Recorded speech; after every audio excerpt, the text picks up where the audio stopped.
নমস্কার বন্ধুরা, মনি kitchen with village ফুডে আপনাদের স্বাগত জানাই। আজকে আমি ফুলকপির ডাঁটা দিয়ে চচ্চড়ি করে দেখাবো।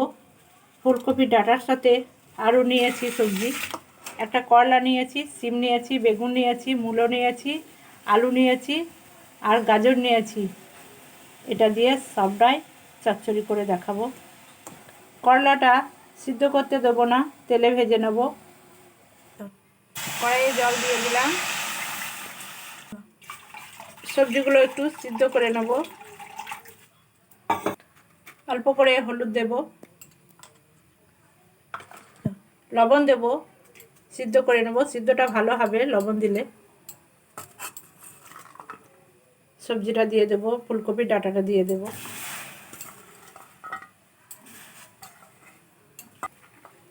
সব সবজিগুলো দিয়ে দেব।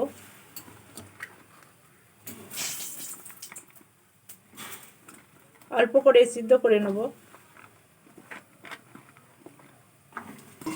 ঢাকনা খুলে নেব, নেড়ে দেব। সিদ্ধ হয়ে গেছে, এবার নামিয়ে নেব। কড়াইয়ে তেল দিয়ে দিয়েছি, করলাটা ভেজে নেব।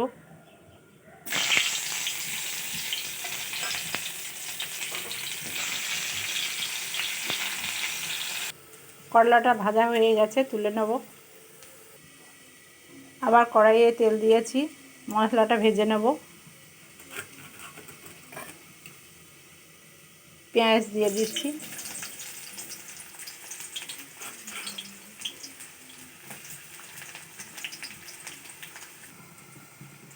কুচিয়ে রাখা টমেটো দিয়ে দেব।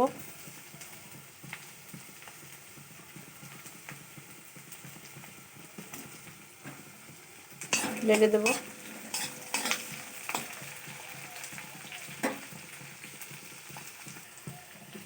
একটু লবণ দেব, টমেটোটা যাতে গলে।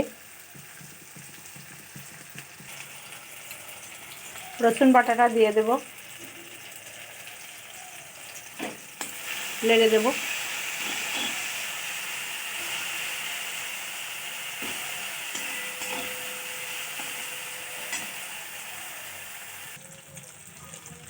জিরে বাটা দিয়ে দেব,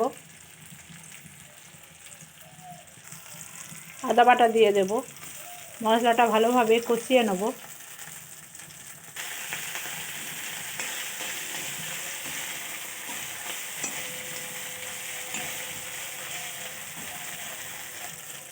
তিনটে কাঁচা লঙ্কা দিয়ে দেব,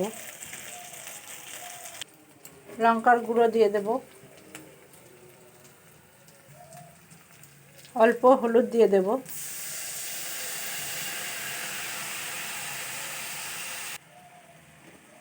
মশলাটা ভালোভাবে কষিয়ে নিচ্ছি। চচ্চড়ির জন্যে কালো সর্ষে বেটে নেব। কালো সর্ষে দিলে ভালো লাগবে, কালো সর্ষের টেস্টও বেশি।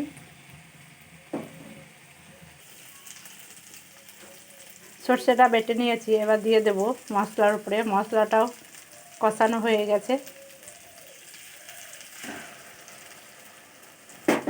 ভালোভাবে নেড়ে নেব।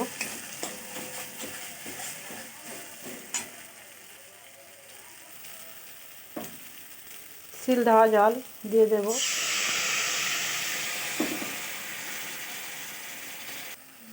সর্ষেটা ভালোভাবে কষিয়ে নেব। এবার চিনি দিয়ে দেব। চিনির পরিমাণটা একটু বেশি দিতে হবে, আর একটু চিনি দেবো। মিষ্টি মিষ্টি হবে চচ্চড়ি, তবেই ভালো লাগবে। করলাটা ঢেলে দেব। সিদ্ধ করে রাখা সবজিটা দিয়ে দেব।